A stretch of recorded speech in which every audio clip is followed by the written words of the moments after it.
अस्सलाम वालेकुम। आज हम बना रहे हैं चूचा यखनी।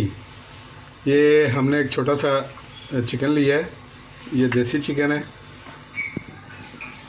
और इसके साथ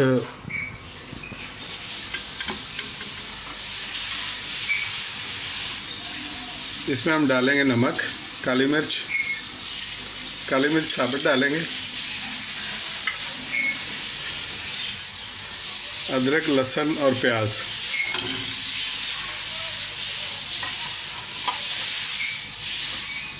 पानी ऐड करेंगे।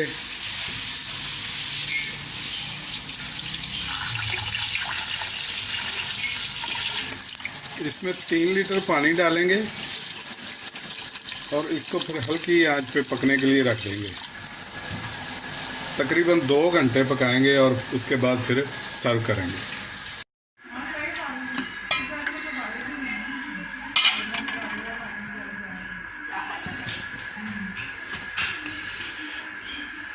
ओके जी, यखनी हमारी तैयार है। अब इसके ऊपर हम काली मिर्च जो है वो हल्की सी छिड़केंगे और इसको एंजॉय करेंगे।